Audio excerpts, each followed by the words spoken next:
शिकस्त मोनस है कर्नल, और मोनस हमारे नसीब में कहाँ। इमरान ने बड़बड़ाते हुए कहा और रिसीवर रख दिया। उसके बाद उसने जेब से एक बड़ा सा नोट निकाल कर काउंटर पर फेंका और वापस मुड़ गया। अरे इमरान साहब, इसकी क्या ज़रूरत थी?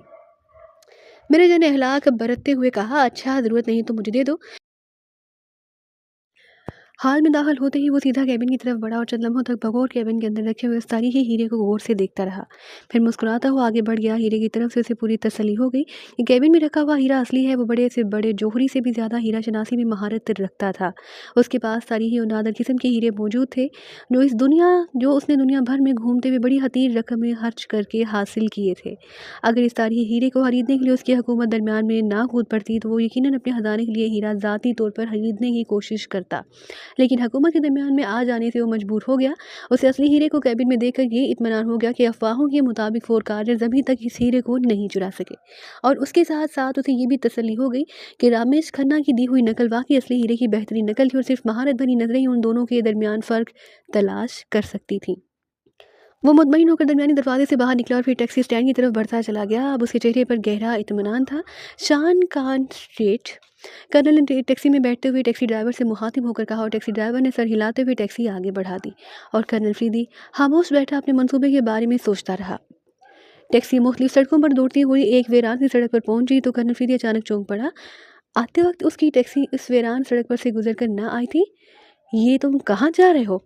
कर्नल फीदी के लहजे में गराहट थी। शान खान स्ट्रीट जनाब, टैक्सी ड्राइवर ने मुड़कर मोदबाना लहजे में कहा, मगर आते वक्त तो ये वीरान सड़क नहीं आई थी। कर्नल फीदी की गराहट बदस्तूर लहजे में मौजूद थी। जनाब, आप गैर मुल्की मालूम होते हैं। यहाँ हर सड़क पर एक यक तरफा ट्रैफिक का निज़ाम राइज है। वापसी के लिए इसी सड़क पर ही से गुजरा जा सकता है। टैक्सी ड्राइवर ने मोदबाना लहजे में कहा और कर्नल फीदी खामोश हो गया, लेकिन उसके असाब तने हुए थे। वो किसी भी लम्हे किसी भी वाक़े से निपटने के लिए ज़हनी तौर पर पूरी तरह तैयार था। लेकिन टैक्सी एक मोड़ कर जैसे ही आगे बढ़ी तो कर्नल फीदी के हलक से इत्मीनान की एक तवील सांस निकल गई, क्योंकि टैक्सी वाकई शान खान स्ट्रीट पर पहुंच गई थी। वो इस स्ट्रीट को अच्छी तरह पहचानता था। शान खान स्ट्रीट आ गई है जनाब, आपने कहाँ उतरना है? ड्राइवर ने मोदबाना लहजे में पूछा। पहले चौक पर उतार दो। कर्नल फरीदी ने इस बार नरम लहजे में कहा और टैक्सी ड्राइवर ने सर हिलाते हुए थोड़ी देर बाद चौक पर टैक्सी रोक दी। कर्नल फरीदी नीचे उतरा, उसे मीटर देकर किराया अदा किया और टैक्सी ड्राइवर सलाम करके आगे बढ़ गया। कर्नल फरीदी इस वक्त तक वहीं खड़ा रहा जब तक कि टैक्सी आगे ना बढ़ गई। आने वाला एक मोड़ मुड़कर उसकी नज़रों से ओझल ना हो गई। Colonel Faridi colonel Faridi taxi की निगाहों से ओझल होते ही इत्मीनान से कदम बढ़ाता चला गया और तेज करीब ही एक छोटी सी खूबसूरत कोठी के गेट पर पहुंचकर रुक गया। इस निकाल बेल का बटन 3 बार मखसूस अंदाज में दबाया तो कोठी का गेट खुद ब खुद खुलता चला गया और कर्नल फरीदी अंदर दाखिल हो गया।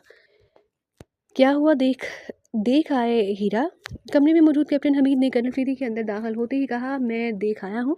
वाकई इंतहाई नादरो नायाब किस्म का हीरा है। कर्नल फरीदी ने सोफे पर बैठते हुए कहा, लेकिन बेजान है। जानदार हीरे देखने हों तो आप मेरे साथ चलिए। लेकिन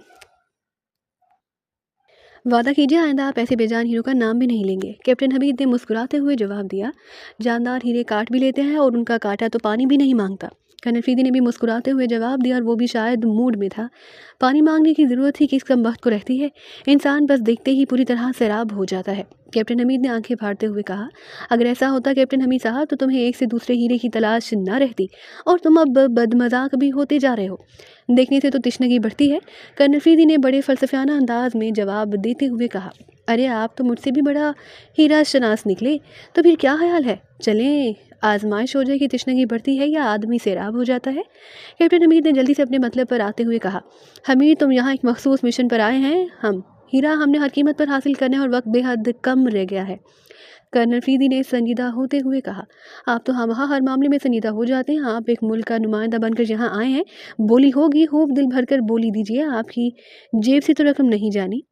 आखिर कहीं तो जाकर बोली खत्म होगी और हीरा आपका होगा। कैप्टन हमीद ने बड़े लापरवाह से लहजे में जवाब देते हुए कहा, जैसे कोई तशवीश की बात ही ना हो। और अगर नीलामी से पहले हीरा चोरी कर लिया गया तो? कर्नल फरीदी ने संजीदगी से कहा, तो क्या हुआ, हम चोरों से बरामद कर लेंगे। आखिर सारी ज़िंदगी यही काम करते आए हैं। हमने कौन से थाने में जाकर रिपोर्ट दर्ज कराई है और हरान पुलिस अफसरों से अपनी खाल उतरवाई है? कैप्टन हमीद ने जवाब देते हुए कहा, लेकिन मैंने एक और प्लानिंग सोची है, इससे मुझे बहरहाल इत्मीनान रहेगा। कर्नल फरीदी ने कहा, यही कि हीरा चुरा कर उसकी जगह नकल रख दी जाए और फिर इत्मीनान से बोली दी जाए। कैप्टन हमीद ने बुरा सा मुंह बनाते हुए कहा, अरे नहीं, ऐसी कोई बात नहीं।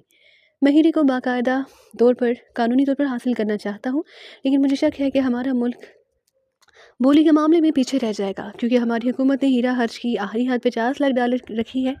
गो आम हालात में ये बहुत ज़्यादा रकम है, लेकिन मुझे एहसास हो रहा है कि इस हीरे में जैसे बैनुल-अक़वामी तौर पर दिलचस्पी ली जा रही है, उसके मुकाबले में ये रकम बहुत कम है। बोली किसी और के नाम चली जाएगी और यही बात मैं नहीं चाहता। कर्नल फीदी ने जवाब दिया। तो फिर आपने क्या सोचा है? इससे पहले तो आपका यही प्रोग्राम था कि असल हीरा चोरी करके उसकी जगह नकल रख दी जाए। कैप्टन हमीद ने चौंकते हुए कहा, हाँ, यहाँ आने से पहले मेरा यही प्रोग्राम था, लेकिन हीरे की यहाँ हिफाजत के इंतजामात का जायज़ा लेने के बाद मैं इस नतीजे पर पहुँचा हूँ कि हीरा चोरी करना नामुमकिन है। फोर कार्नर्स लाख सरपटके हैं, वो हीरा चोरी नहीं कर सकते। अलबत्ता ये हो सकता है कि नीलामी के बाद वो उसे उड़ाने की कोशिश करें, इसलिए मैंने प्रोग्राम बदल दिया है। कर्नल फीदी ने सख्त और संजीदा लहजे में कहा, तो फिर अब आप क्या चाहते हैं? मेरे कुछ पल्ले नहीं पड़ रहा, पता नहीं ये मनहूस हीरा क्या गुल खिलाएगा। कैप्टन हमीद ने उकताहट आमेज़ लहजे में कहा, सुनो, मैंने एक प्रोग्राम बनाया है, मैंने मालूमात हासिल कर ली है। इस नीलामी में यूँ तो कई करोड़पति हिस्सा ले रहे हैं, लेकिन सबसे ज़्यादा मोटी पार्टियाँ 5 हैं जो 50 लाख डॉलर से ज़ायद खर्च कर सकती हैं। उनमें सर-ए-फ़हरिस्त हुकूमत यकीमिया है, उसका नुमाइंदा फ़ेनिगर यहाँ पहुँच चुका है। दूसरे नंबर पर रोसिया वाले हैं, उनका नुमाइंदा फ़ियोहोफ़ भी आ चुका है। तीसरे नंबर पर एक अरब रियासत का वाली शेख इब्ने तूरे है, उसका नुमाइंदा भी कल तक पहुँच जाएगा। चौथे नंबर पर वेस्टर्न नागालैंड है, उसका नुमाइंदा जेरी काग भी कल पहुँच रहा है। 5वां नंबर पाकिस्तान है, जिसका अली इमरान भी ज़ाहिर है आजकल में पहुँच जाएगा। अगर इन पाँचों पार्टियों को बोली देने से रोक दिया जाए तो हम 50 लाख डॉलर में आसानी से हीरा खरीद सकते हैं। कर्नल फीदी ने जवाब दिया। उसकी आंखें चमक रही थी, लेकिन ये रुकेंगे कैसे? कैप्टन हमीद ने हैरत से आंखें फाड़ते हुए कहा, यही तो असल मसला है, उन्हें कीमत पर रोकना है। कर्नल फीदी ने मुस्कुराते हुए जवाब दिया, तो सीधा सीधा सा तरीका है कि उन्हें अगवा कर लिया जाए, बोली की बात छोड़ दिया जाएगा। कैप्टन हमीद ने फैसला कुन लहजे में कहा, जैसे उसने सारा मसला ही हल कर दिया हो। तुमने तो लठ मार दिया, लेकिन तुमने उसकी बारीकी नहीं सोची। अगर उन्हें बोली से पहले अगवा कर लिया गया तो जाहिर है हुकूमतें चौंक पड़ेंगी और हो सकता है कि वो दबाव डालकर नीलामी ही रुकवा दें। दूसरी बात ये कि उनसे कोई शख्स भी अकेला नहीं आएगा, पूरा ग्रुप होगा। एक आदमी को अगवा करने से मसला हल नहीं होगा, उसकी जगह दूसरा बोली दे देगा। कर्नल फीदी ने सर हिलाते हुए कहा, अरे वाकई इस तरफ तो मेरा ख्याल ही नहीं गया। फिर? कैप्टन हमीद ने कहा, इस फिर का तो जवाब चाहिए। बहरहाल मेरे जहन में एक खाका मौजूद है, मुझे यकीन है कि हम कामयाब रहेंगे। कर्नल फीदी ने मुस्कुराते हुए कहा, फिर उठकर कमरे से बाहर निकलता चला गया और कैप्टन हमीद खामोश बैठा सोचता रहा कि कर्नल फीदी ने ऐसा कौन सा तरीका सोचा होगा जिसे उन्हें बोली देने से रोका जा सकता है, लेकिन कोई बात उसकी समझ में ना आ रही थी। दो कंधे झटका कर उठ खड़ा हुआ। कर्नल फीदी ने चौंक कर उसके ज़िम्मे कोई काम ना लगाया था, इसलिए जाहिर है वो सिडनी के क्लबों और होटलों में जिंदा हीरे तलाश करने के लिए आज़ाद था। हीरों का माहिर कार्ल अखिलेस अपने मखसूस कमरे में बैठा किसी किताब के मुताले में मसरूफ़ था, जो जाहिर है हीरों की तारीख पर ही होनी थी कि उसका खास मुलाजिम कैरी अंदर दाखिल हुआ। सरीख साहब, एक्रीमिया से आपसे मिलने आए हैं, कैरी ने मोदबाना लहजे में कहा। एक्रीमिया से? अच्छा। कार्ल अखिलेस ने चौंकते हुए कहा, फिर उसने किताब में निशानी रखकर उसे बंद कर दिया और खुद उठ खड़ा हुआ। वो अधेड़ उम्र का एक सेहतमंद शख्स था। उसने सारी उम्र हीरों की रिसर्च में गुजार दी और हीरा शनासी में बैनुल-अक़वामी शोहरत का मालिक था। हीरों के मुतालिक उसकी कई किताबें मार्केट में आ चुकी थी। उन किताबों से मिलने वाली रॉयल्टी इतनी थी कि वो शाहाना अंदाज में ज़िंदगी गुजार सकता था, लेकिन इसके बावजूद उसकी अपनी ज़ाती जायदाद भी काफ़ी थी। इसके अलावा दुनिया के बड़े बड़े जूलियर भी अक्सर हतीर मुआवजे पर उसकी खिदमात हासिल करते रहते थे, क्योंकि कीमती हीरों की नकलें अब इस महारत से तैयार की जाने लगी थी कि उनकी पहचान मुश्किल हो गई थी। उसने अब तक शादी ना की, इस शानदार महल नुमा मकान में अपने पुराने मुलाजिम कैरी के साथ अकेला रहता था। कैरी भी इसके उम्र का था और उसका बाप कार्ल अखिलेस के बाप का मुलाजिम था, इसलिए कैरी और कार्ल इकट्ठे खेलकर ही जवान हुए थे और तब से वो मुस्तकिल कार्ल के साथ ही रहता था। उसने भी अपने आका की तरह शादी ना की। कार्ल को सिवाय पढ़ने लिखने के अपने मखसूस काम के और कुछ ना करना पड़ता था। सब काम कैरी के ज़िम्मे थे और वही उनके इंतजामात करता था। इस लिहाज से कैरी उसका मैनेजर, मुलाजिम, जायदाद का निगरान, बावर्ची, टेलर, गर्ज, ये की सब कुछ था और वो दोनों बड़ी पुरसकून ज़िंदगी गुजार रहे थे। कार्ल अखिलेस ने एक घरेलू लिबास पहना हुआ था। उसने गाउन कुर्सी की पुष्ट से उल्टाकर पहना और फिर आहिस्ता आहिस्ता कदम उठाता ड्राइंग रूम की तरफ बढ़ता चला गया। उसका ख्याल यही था कि एक्रीमिया से आने वाले शख्स किसी ज्वेलर का नुमाइंदा होगा और किसी हीरे की शिनाख्त कराना चाहता होगा। ड्राइंग रूम का दरवाज़ा खोलकर जैसे ही अंदर दाखिल हुआ, बुरी तरह चौंक पड़ा, क्योंकि सामने सोफे पर ताइशो बड़े तंजिया अंदाज में बैठा मुस्कुरा रहा था। ताइशो मगरबी जारका का नामी ग्रामी गुंडा था। ताइशो, उसका पूरा ग्रुप यहाँ काम करता था और वो हर किस्म के जुराइम में खुलकर हिस्सा लेता था। उसने कई बार कार्ल से चोरीशुदा हीरों की मुख्तलिफ ज्वेलर्स के पास पहुंचने के लिए नुमाइंदा बनने की पेशकश की थी और वो उसके लिए भारी मुआवजा देने पर भी तैयार था, क्योंकि कार्ल पर कोई शक ना कर सकता था, इसलिए वो आसानी से चोरीशुदा हीरे ठिकाने लगा सकता था। लेकिन कार्ल ने हमेशा उस किस्म के गलीज कामों में शरीक होने से इनकार कर दिया। उसे दौलत की परवाह ना थी क्योंकि वो अपनी बैनुल-अक़वामी शोहरत को दागदार ना करना चाहता था। ताइशो ने हमेशा उससे फ़ोन पर बात की थी या मुख्तलिफ होटलों में उससे बातचीत की थी, इसलिए कैरी उससे वाकिफ़ ना था। और ताइशो आज पहली बार बगैर इत्तला दिए उसके घर आया था, इसलिए कारल को हैरत के साथ साथ परेशानी का भी एहसास हुआ था। ओह ताइशो, तुम मुझ यहाँ? कारल आकलस ने अपने आप को संभालते हुए कहा। मैं बगैर इत्तला दिए आने की माफ़ी चाहता हूँ मिस्टर कारल, लेकिन काम ही ऐसा था कि मुझे यूँ आना पड़ा। मुझे उम्मीद है आप इस गुस्ताखी को नज़रअंदाज कर देंगे। ताइशो ने खड़े होकर बाकायदा आदाब बजा लाते हुए कहा। ताइशो गो बहुत बड़ा गुंडा और बदमाश था, लेकिन कारल आकलस उसके अखलाक का बड़ा गर्विदा था, क्योंकि ताइशो जब भी बात करता बड़े महज़ब और तालीम याफ्ता लोगों की तरह करता।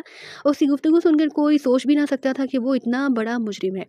कौमियत के लिहाज से वो चीनी था, लेकिन मुद्दत से मगरबी जारका में रहने की वजह से वो यहाँ की ज़ुबान अहले ज़ुबान की तरह बोलने पर कादिर हो चुका था। वो छोटे कद और भारी जिस्म का मालिक था। उसका चेहरा रेगिस्तानी सांप की तरह जर्द, लेकिन छोटी छोटी आंखों में कोबरा सांप की सी चमक थी। तशरीफ़ रखें मिस्टर ताइशो, यह आपका अपना घर है, इसलिए तकल्लुफ़ की ज़रूरत नहीं। कारल आकलस ने भी जवाब में तकल्लुफ़ बरतते हुए कहा। शुक्रिया, ताइशो ने कहा, दोबारा सोफ़े पर बैठ गया। कारल भी सामने वाले सोफ़े पर बैठ गया। उस लम्हे कैरी एक ट्राली धकेलता हुआ अंदर दाखिल हुआ और उसने काफ़ी के बर्तन दरमियानी मेज़ पर लगा दिए और फिर काफ़ी बनाकर उसने कप उन दोनों के सामने रख दिए। कोई और चीज़ जनाब? कैरी ने कारल से मुखातिब होकर कहा। नहीं, ये काफ़ी ही ठीक है, कारल ने संजीदा लहजे में कहा और कैरी सर हिलाता हुआ बाकी बर्तन ट्राली में रखकर उसे धकेलता हुआ बाहर चला गया। काफ़ी लीजिए मिस्टर ताइशो और फरमाइए आपने कैसे गरीब खाने पर आने की तकलीफ़ की। लेकिन एक बात मैं वाज़ेह कर दूं कि अगर आप इसी पुरानी अंदाज़ की पेशकश लेकर आए हैं तो फिर बेहतर है कि आप उसे मेरे सामने ना दोहराइए। आप अच्छी तरह जानते हैं कि मैं ऐसे कामों में मुलविस होना पसंद नहीं करता। कारल आकलस ने काफ़ी का कप उठाते हुए बड़े संजीदा लहजे में कहा।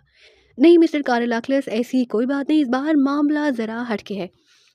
ताइशो ने मुस्कुराते हुए जवाब दिया। अच्छा तो फरमाइए। कारल आकलस ने इश्ताकआमेज़ लहजे में पूछा। देखिए, एक पार्टी डायमंड ऑफ डेथ की नीलामी में हिस्सा लेना चाहती है। बहुत बड़ी पार्टी है, लेकिन उसे अच्छा है कि कहीं नीलामी से कबल हीरे को बदल ना लिया जाए और असल हीरे की जगह उसकी नकल ना रख दी जाए। इसलिए वो पार्टी चाहती है कि आप उसकी नुमाइंदे के तौर पर नीलामी के दौरान वहाँ मौजूद रहें। नीलामी से कबल आप हीरे को देखकर उस पार्टी को तसल्ली करा दें कि वो हीरा वाकई असली है, और नीलामी के बाद रकम की अदायगी से कबल भी आप ये तसल्ली दे दें। इसके लिए आप जो मुआवजा भी चाहें वो आपको अदा करने पर तैयार हैं।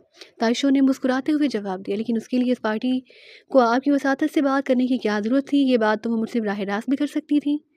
कारल आकलस ने मशकूक से लहजे में कहा। उसे एहसास हो रहा था ये मामला इतना सीधा नहीं जितना कि बज़ाहिर नज़र आ रहा है। वो पार्टी सामने नहीं आ रही और आपको शायद ये सुनकर भी हैरत होगी कि उस पार्टी की तरफ से बोली मैं दूंगा। ताइशो ने मुस्कुराते हुए जवाब दिया। अरे इसका मतलब है कि वो पार्टी जुराइम पेशा है, और इतना तारीखी और नायाब हीरा जुराइम पेशा अफराद के हाथों में चला जाना हीरों की तारीख का सबसे बड़ा अलमिया होगा।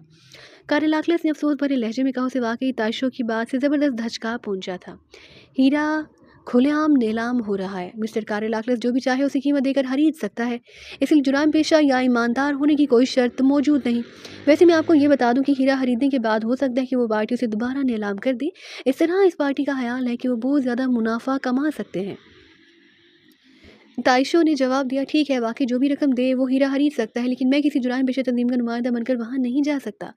वेरी सॉरी मिस्टर ताइशो, कारल आकलस ने जवाब देते हुए कहा। देखिए, इस सिलसिले में आपके मुलविस होने का कोई मसला नहीं। आपकी खिदमात सिर्फ हीरा शनासी तक ही महदूद रहेंगी और बस, आप किसी जुर्म में किसी भी तरीके पर मुलविस नहीं होंगे। ये मेरा वादा है।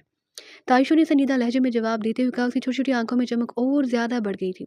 कुछ भी हो, मैं किसी जुराइम पेशा तंजीम के साथ किसी भी सूरत में मुंसलिक होना पसंद नहीं करता। आप प्लीज़ मुझे इस सिलसिले में मजबूर ना करें।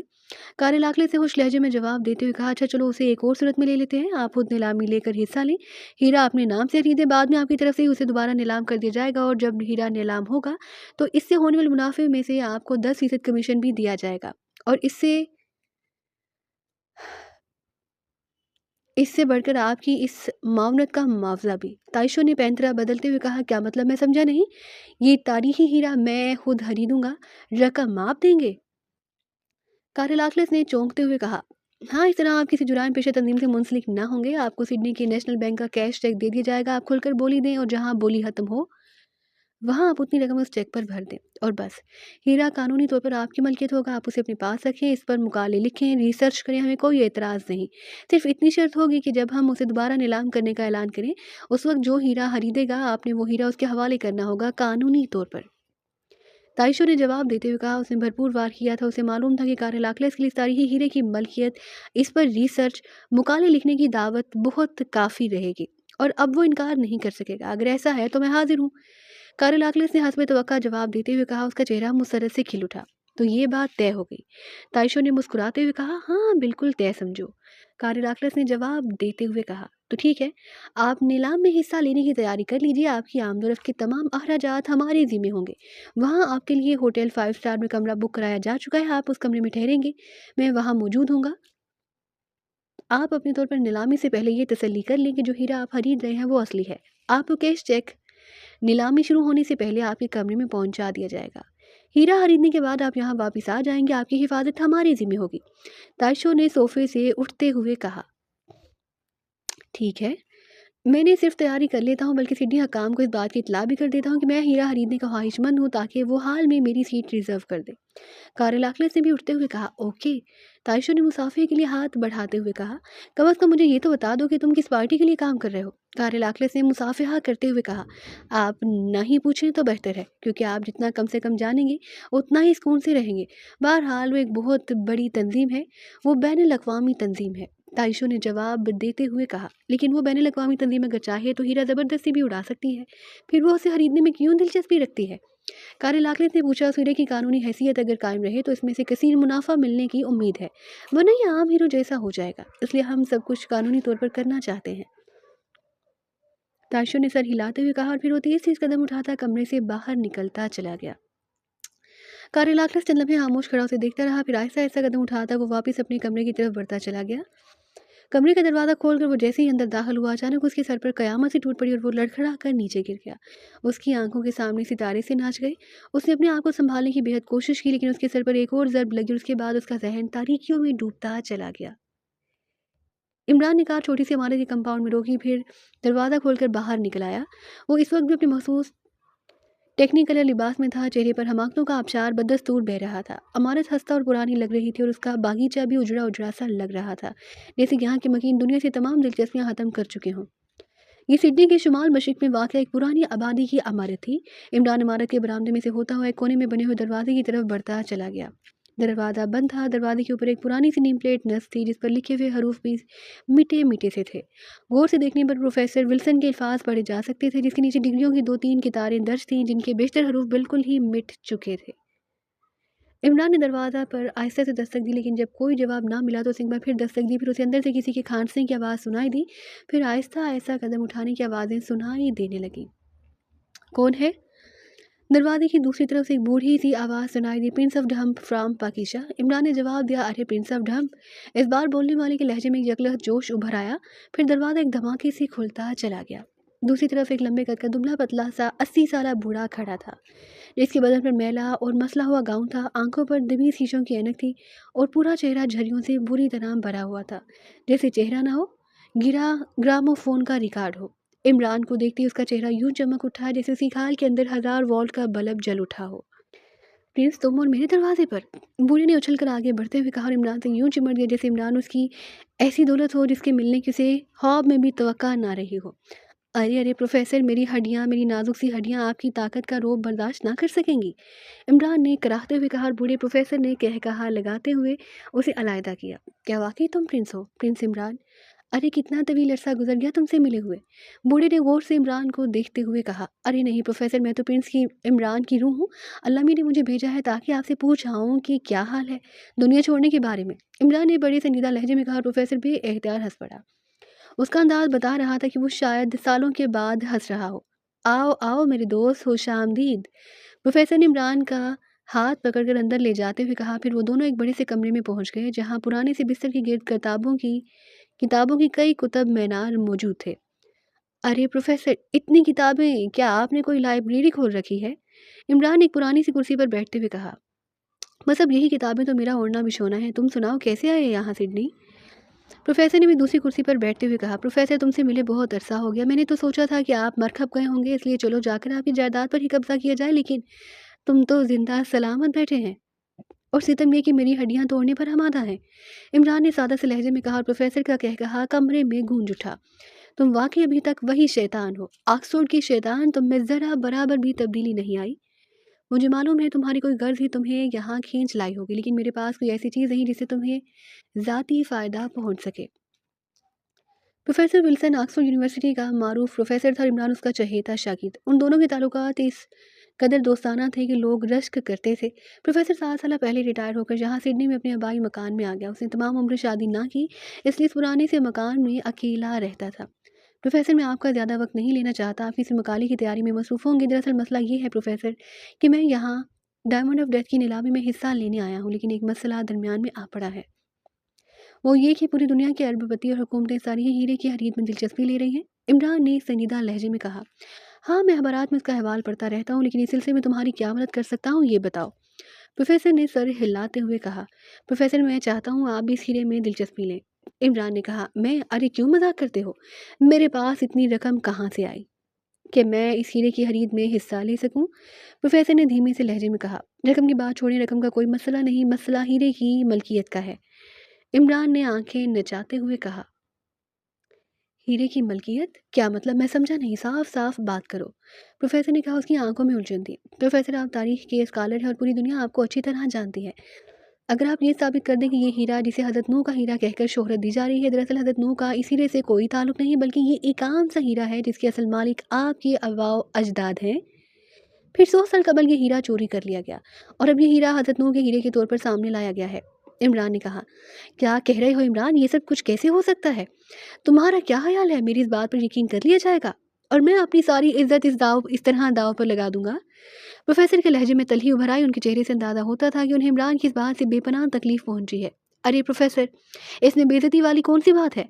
अपनी खोई हुई शय को हासिल करना कोई जुर्म तो नहीं। आपके परदादा सर आकलैंड विल्सन ही थे ना? इमरान ने मुस्कुराते हुए कहा, हाँ थे, और वो हीरों के बहुत बड़े कदरदान थे। हाँ, इस बात को दुनिया जानती है, लेकिन प्रोफेसर ने उलझे हुए लहजे में कहा, जल्दी ना कीजिए, आपको सिवाय किताबों की और किसी चीज़ से कोई दिलचस्पी नहीं, लेकिन आपके यही हैरवा अभी इस दुनिया में मौजूद है, ये लीजिए, उन्हें देखिए। इमरान ने जेब से एक लिफाफा निकाल कर प्रोफेसर के आगे रख दिया और प्रोफेसर ने हैरत भरे अंदाज में लिफाफा पकड़ा और उसे खोलकर उसमें मौजूद कागजात बाहर निकालने लगा। उसमें 3 कागजात थे। एक तो पुराना मखतूता था जिसमें हाथ से हीरे की तस्वीर बनी थी और एक मौजूदा ज़माने का कागज़ जिस पर हीरे की फ़ोटो थी।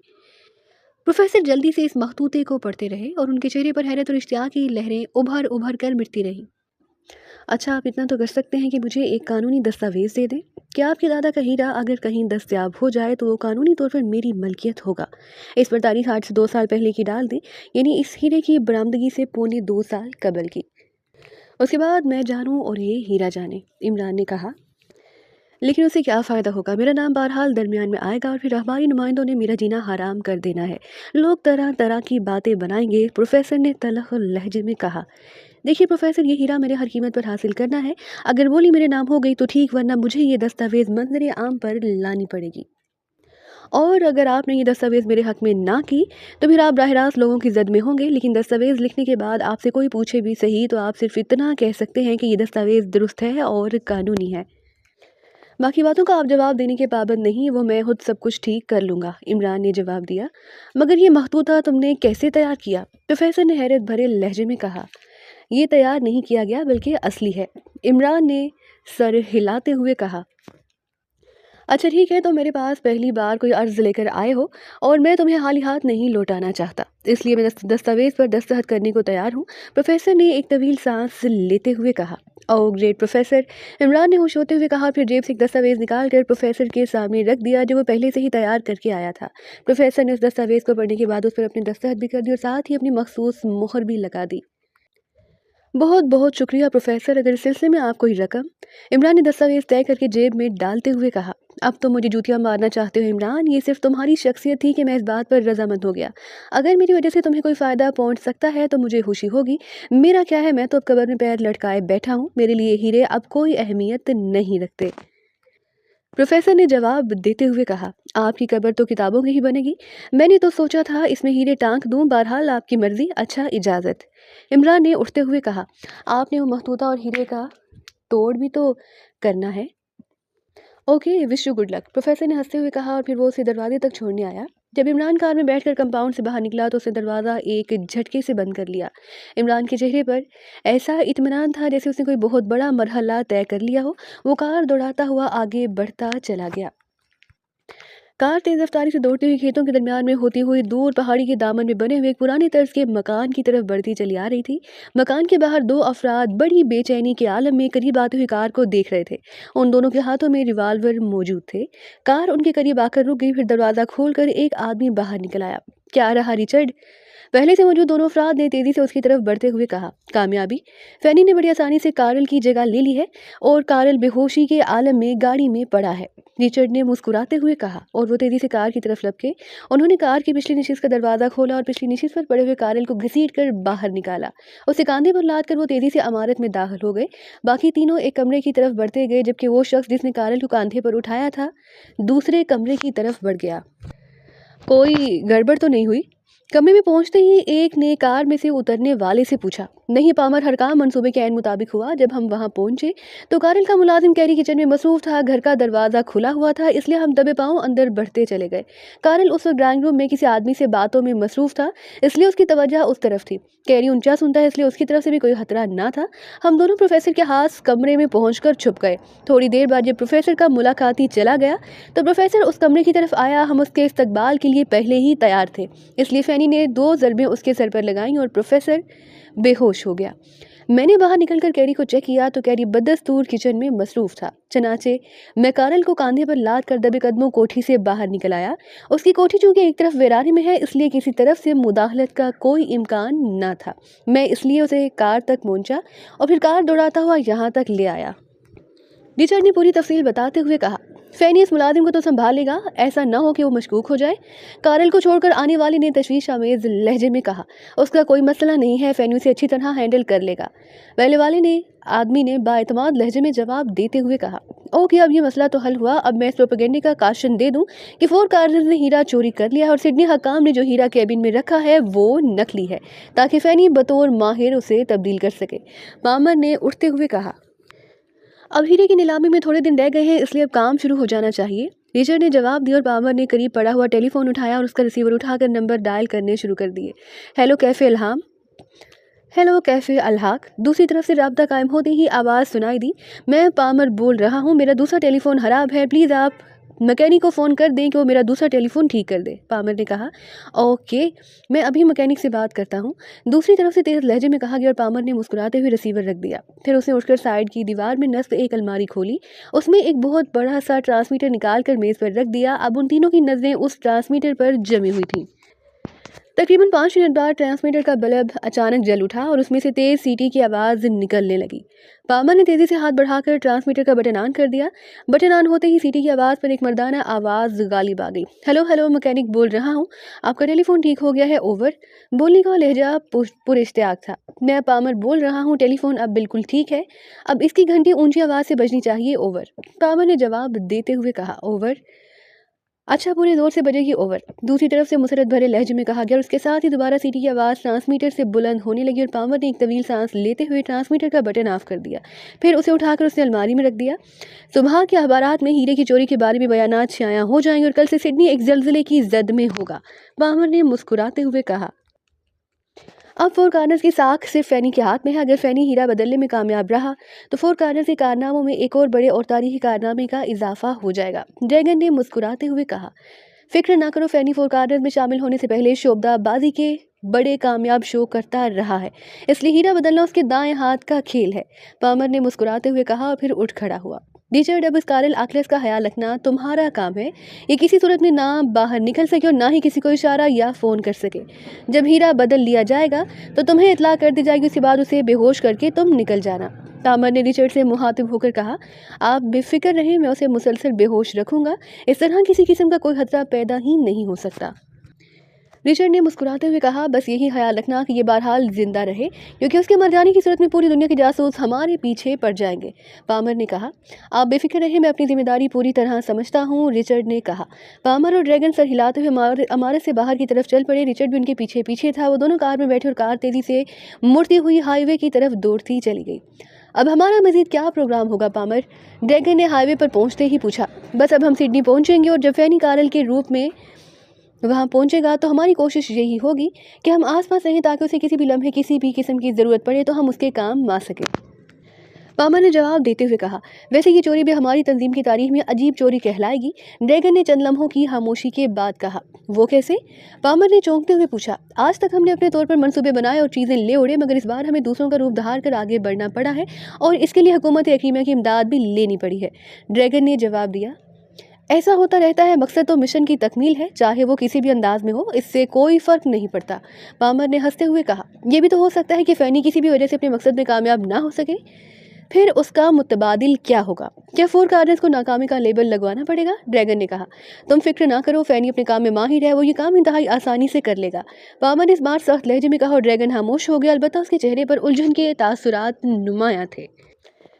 कर्नल फीदी ने कार गैस लेबॉर्ट्री के मेन गेट के सामने रोक दी। ये लेबॉर्ट्री बहुत वसी रकबे पर फैली हुई थी और इस लेबॉर्ट्री में मुख्तलिफ किस्म की गैसों पर जदीद अंदाज में रिसर्च की जाती थी, लेकिन चूँकि ये रिसर्च सिर्फ हाम माशरती मसाइल को हल करने के काम आती थी और उनका दिफाई असलहे से कोई ताल्लुक ना होता था, इसलिए इस लेबॉर्ट्री को निजी सेक्टर ने कायम किया था। कर्नल फरीदी ने जैसे ही कार मेन गेट पर रोकी, साइड कैबिन में से एक मुसल्लह आदमी तेज़ी से कर्नल फरीदी की तरफ बढ़ा। जी फरमाइए, गार्ड ने मोदबाना लहजे में पूछा। मुझे चीफ केमिस्ट पीटर मार्टी से मिलना है, उनके साथ मेरी मुलाकात तय है। कर्नल फरीदी ने जवाब दिया। कर्नल फरीदी इस वक्त मेकअप में था, उसके साथ उसने कार्ड निकालकर कार्ड की तरफ बढ़ा दिया। गार्ड ने कार्ड के हाथ उसके हाथ से लिया। वो चंद लम्हे से देखता रहा, फिर उसके चेहरे पर अदब के आसार नुमाया हुए, क्योंकि कार्ड पर वजारत दाखिला के सेक्शन ऑफिसर का ओहदा लिखा हुआ था और नाम था पार्किंसन साड। ठीक है जनाब, मैं भी फ़ोन पर तस्दीक कर लेता हूँ, आप नाराज़ ना हो, ये ज़ाब्ते की कार्रवाई है। गार्ड ने मोदबाना लहजे में कहा। ओके ठीक है, कर्नल फरीदी ने इत्मीनान भरे अंदाज में सर हिलाते हुए कहा और गार्ड कार्ड हाथ में लिए तेज़ी से मुड़कर कैबिन की तरफ बढ़ता चला गया। थोड़ी देर बाद वो कैबिन से बाहर निकला और तेज़ कदम उठाता कार की तरफ बढ़ता चला गया। ठीक है जनाब, आप तशरीफ़ ले जा सकते हैं, मैंने कार पर दाखिले की मोहर लगा दी है और अब आपको कहीं रुकना नहीं पड़ेगा। गार्ड ने मोदबाना अंदाज में कार्ड वापस कर्नल फरीदी की तरफ बढ़ाते हुए कहा, फिर उसने सीधा होकर मखसूस अंदाज में इशारा किया तो मेन गेट खुद ब खुद खुलता चला गया। कर्नल फरीदी ने कार आगे बढ़ा दी। मेन गेट से गुजर कर वो पुख्ता सड़क पर आगे बढ़ता चला गया। असल इमारत के पास पहुंचकर उसने कार एक तरफ बनी हुई पार्किंग में रोकी और खुद उतर कर इमारत के बरामदे की तरफ बढ़ता चला गया। वहाँ दो गाइडनुमा अफराद मौजूद थे। आप मिस्टर पांगसन हैं? उनमें से एक ने मोदबाना लहजे में कर्नल फरीदी से पूछा। हाँ, कर्नल फरीदी ने हाथ में पकड़ा हुआ कार्ड उसकी तरफ बढ़ाते हुए कहा, मेरे साथ तशरीफ़ लाइए। उस आदमी ने कहा। फिर वो कर्नल फरीदी को हमरा लेकर मुख्तलिफ राहदारियों से गुजरने के बाद एक कमरे के दरवाजे के बाहर जाकर रुक गया। जनाब पीटर मार्टी अंदर मौजूद हैं, तशरीफ़ ले जाइए, गाइड ने एक तरफ हटते हुए मोदबाना लहजे में कहा और कर्नल फरीदी सर हिलाता हुआ अंदर दाखिल हो गया। ये एक बड़ा सा कमरा था जिसमें दीवारों के साथ मुख्तलिफ किस्म की मशीनें नस्ब थीं जो सबकी सब खुदकार थीं। दरमियान में एक बड़ी मेज़ पर मुख्तलिफ किस्म के टेस्ट ट्यूबें और बोतलें बिखरी हुई नज़र आ रही थीं। मेज़ के पीछे एक अधेड़ उम्र आदमी एक सादा सी कुर्सी पर बैठा हुआ था। कर्नल फरीदी के अंदर दाखिल होते ही वो अधेड़ उम्र चौंक कर उठ खड़ा हुआ। खुशामदीद मिस्टर पांगसन। अधेड़ उमर ने उठकर कर्नल फरीदी की तरफ मुसाफहा के लिए हाथ बढ़ाते हुए कहा। शुक्रिया मिस्टर पीटर, कर्नल फरीदी ने बड़े बावकार से लहजे में जवाब देते हुए कहा। तशरीफ़ रखिए। पीटर ने नज़दीक पड़ी हुई कुर्सी की तरफ इशारा करते हुए कहा और कर्नल फरीदी खामोशी से कुर्सी पर बैठ गया। आप क्या पीना पसंद फरमाएंगे? पीटर ने अपनी कुर्सी पर दोबारा बैठते हुए कहा। कुछ नहीं, मैं आपका ज़्यादा वक्त नहीं लेना चाहता। बात यह है कि हुकूमत को एक खसूसी मशीन के लिए एक ऐसी गैस की ज़रूरत है जो सिर्फ 4-5 मिनट के लिए कमरे में मौजूद अफराद को बोलने से रोक सके। कर्नल फरीदी ने जवाब दिया। बोलने से रोक सके? मैं समझा नहीं। पीटर ने आंखें फाड़ते हुए पूछा। जी हाँ, जोलम गैस की तरक्की याफ्ता शक्ल आप तो बेहतर जानते हैं कि जोलम गैस सिर्फ ज़ुबान और गले के सांप को वक्ती तौर पर सुनकर देती है, लेकिन उसमें ये कबाहत है कि वो मखसूस बू की हामिल होती है जिसे उसका आसानी से पता चलाया जा सकता है। हम चाहते हैं कि ये गैस ऐसी हो कि जिसकी बू भी ना हो ना ही रंग, ताकि उसका शक ना किया जा सके। कर्नल फरीदी ने मुस्कुराते हुए जवाब दिया। लेकिन कितने बड़े कमरे में कितने अफराद की ये गैस इस्तेमाल होनी है? पीटर ने सर हिलाते हुए कहा। एक बहुत बड़े हाल में जिसमें 200 से ज़ायद आदमी होंगे। 200 से ज़ायद आदमी होंगे, कर्नल फरीदी ने जवाब दिया। मैं आपका आइडिया समझ गया, ऐसी गैस तैयार हो सकती है, लेकिन उसमें कुछ वक्त लगेगा। पीटर ने जवाब दिया। कितना वक्त? कम अज़ कम 2 रोज़, पीटर ने जवाब दिया। ओके ठीक है, इस सिलसिले में हुकूमत मुनासिब मुआद करने के लिए तैयार है? कर्नल फरीदी ने कहा। जी हाँ, वो तो अदा करना होगा, क्योंकि बगैर अदायगी के यहाँ से कोई चीज़ बाहर नहीं जा सकती। आपको उसके लिए $1000 अदा करने होंगे। पीटर ने कहा। ठीक है, गैस की वसूली से पहले रकम अदा कर दी जाएगी, मगर उसके लिए चंद बातों का आपने ख्याल रखना है। एक तो ये कि गैस ऐसी ट्यूब में बंद हो जो आसानी से जेब में आ सके। फिर उस ट्यूब को आसानी से तोड़ा जा सके और साथ ही एंटीजोलम कैप्सूल भी आपको मुहैया करने होंगे। कर्नल फरीदी ने कहा, ठीक है, हो जाएगा। आप 2 रोज़ बाद इसी वक्त तशरीफ़ लाकर इस गैस की डिलीवरी ले सकते हैं। सिर्फ 5 मिनट का वक्त कहा है आपने, पीटर ने कहा। जी हाँ, सिर्फ 5 मिनट, कर्नल फरीदी ने जवाब देते हुए कहा। ओके, ठीक है, तैयार हो जाएगा, पीटर ने कहा और कर्नल फरीदी मुतमईन अंदाज में उठ खड़ा हुआ। पीटर भी एहतरामन उठा और फिर कर्नल फरीदी उसे मुसाफिहा करके कमरे से बाहर निकल आया। गाइड बाहर मौजूद था, वो उसे उसकी कार तक छोड़ गया और कर्नल फरीदी मुतमईन अंदाज में कार चलाता हुआ लिबार्टी से बाहर निकलता चला गया। उसके चेहरे पर भरपूर इत्मीनान था। अब वो इस गैस की मदद से जब चाहता नीलामी को अपने हक में कर सकता था। इस तरह किसी को शक भी नहीं हो सकता था और काम भी बन जाएगा। कर्नल फरीदी ने बड़ी गहरी सोच विचार के बाद इस आइडिया को अपनाने का फैसला किया। उसे यकीन था कि गैस लेबॉर्ट्री के लिए ज़ोलम गैस को इस अंदाज में तैयार करना कोई मुश्किल काम नहीं होगा। उसका प्रोग्राम था कि नीलामी कंप्यूटर के जरिए की जाएगी और 5 मिनट तक अगर बोली आगे ना बढ़ी तो पिछली बोली को कामयाब करार दे दिया जाएगा। इस तरह जहां कर्नल फरीदी मुनासिब समझेगा, ज़ोलम गैस इस्तेमाल करके हाल में मौजूद हर शख्स को बोली देने से रोक देगा। बोली यकीनन उसके हक में चली जाएगी और बाकी सब मुंह देखते रह जाएंगे। यही सोचता हुआ वो कार चलाता हुआ अपनी रिहाइश गाह की तरफ बढ़ता चला गया। नीलामी में अभी 2 रोज़ बाकी थे कि सुबह के अखबारात ने पूरे सिडनी में तूफान बर्पा कर दिया। फिर रेडियो और टेलीविज़न ने पूरी दुनिया में यह खबर नशर कर दी कि 4 कार्टर्स ने असल डायमंड ऑफ डेथ को चुराने में कामयाब हो गए हैं और सिडनी हकाम ने अपनी इज्जत और भरम कायम रखने के लिए केबिन में असल हीरे की नकल रखी हुई है। इस खबर ने पूरी दुनिया में तहलका मचा दिया। सिडनी हकाम भी बौखला गए और जब हुकूमतों की तरफ से उन पर सवालात की बौछार शुरू हो गई तो उन्होंने ऐलान कर दिया कि अखबारात की यह खबर झूठ का पलंदा है और असल हीरा सिडनी हाल के कैबिन में मौजूद है। इस सिलसिले में उन्होंने बाकायदा टेलीविजन प्रेस कॉन्फ्रेंस का बंदोबस्त किया, लेकिन जब हमारी नुमाइंदों ने उस बात पर इसरार किया कि उसका फैसला कैसे हो सकता है कि वाकई वो हीरा असली है या उसकी नकल, तो उन्होंने मजबूर होकर इस बात का ऐलान कर दिया कि माहिरीन का एक पैनल सबके सामने इस हीरे का ऐलान करेंगे, लेकिन हीरे को खरीदने वाले ममालिक तरफ से दबाव पड़ने पर इसमें इतनी तरमीम की गई कि माहिरीन की जमात जब सिडनी हाल में हीरे का मुआयना करेगी तो ये तमाम कार्रवाई बराह रास्त टेलीविजन पर दिखाई जाएगी ताकि किसी किस्म का कोई खदशा बाकी ना रहे। उसके साथ ही 6 रुकनी माहिरीन की टीम का भी ऐलान कर दिया गया। इस टीम में दुनिया के माहिर तरीन हीरा शनास शामिल थे, जिनमें सर फहरिस्त कारल अकलस का नाम था और उसके लिए दूसरे दिन 10 बजे का वक्त मुकर्रर कर दिया गया था। इस ऐलान के साथ ही पूरी दुनिया में चह मगोइयों का एक ज़बरदस्त तूफान बर्पा हो गया। हर शख्स अपनी अपनी राय दे रहा था और अब सबको कल 10 बजे का शिद्दत से इंतज़ार था ताकि मालूम हो सके कि 4 कार्नर्स का दावा दुरुस्त है या सिडनी हकाम का टेलीविज़न के इस प्रोग्राम को हवाई सियारों के ज़रिए पूरी दुनिया में दिखाए जाने का बंदोबस्त किया जाने लगा ताकि पूरी दुनिया के लोग इस तजस्सुस भरे प्रोग्राम को अपनी आंखों से देख सकें। इमरान अपने कमरे में बैठा 4 कार्नर्स के इस दावा पर गौर कर रहा था। वो आज ही सिडनी हाल में जाकर हीरे को अपनी आंखों से देख आया और उसके ख्याल के मुताबिक कैबिन में मौजूद असल हीरा था, लेकिन फिर आखिरकार 4 कार्नर्स ने इस तरह का दावा क्यों कर दिया। वो इस बात पर गौर कर रहा था कि पास पड़े हुए टेलीफोन की घंटी बज उठी। इमरान ने रिसीवर उठा लिया। Yes prince of dump, Imran ने संजीदा लहजे में कहा। इमरान, मैं कर्नल फरीदी बोल रहा हूँ। तुम्हारा 4 कार्नर्स के इस ऐलान के बारे में क्या ख्याल है? दूसरी तरफ से कर्नल फरीदी की आवाज़ सुनाई दी। उसके लहजे में तशवीश की झलकियां नुमाया थी। मेरा ख्याल है कि 4 कार्नर्स का दावा गलत है। मैंने खुद अपनी आंखों से आज कैबिन में हीरे को देखा है, वो असली है, इमरान ने जवाब दिया। मेरा भी यही ख्याल है, क्योंकि जिस वक्त तुम हाल में हीरा देख रहे थे मैं भी वहीं मौजूद था, लेकिन फिर 4 कार्नर्स के इस ऐलान में आखिर क्या मसलहत हो सकती है? कर्नल फरीदी ने पूछा।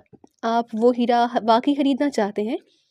अचानक इमरान ने संजीदा लहजे में कहा। और तुम्हें अभी तक इसमें शक है? मैं इसी मकसद के लिए तो यहाँ आया हूँ, कर्नल फरीदी ने जवाब दिया। तो फिर आप मुझसे सौदा करें। इस हीरे का असल मालिक मैं हूँ, इमरान ने जवाब दिया। अच्छा, ये नई बात है। सुनो इमरान, मैंने मालूम कर लिया कि तुम नागालैंड से बाबर गोरी की मदद से क्या चीज़ पाकिस्तान ले गए थे। वो इस हीरे की नकल थी जो तुमने रामेश खन्ना से हासिल की थी। मेरे आदमी ने कैफे में तुम्हारे जाने का पता चला लिया और फिर ये बात सामने आ गई कि रामेश खन्ना ने मेकअप में खुफिया तौर पर तुमसे मुलाकात की थी।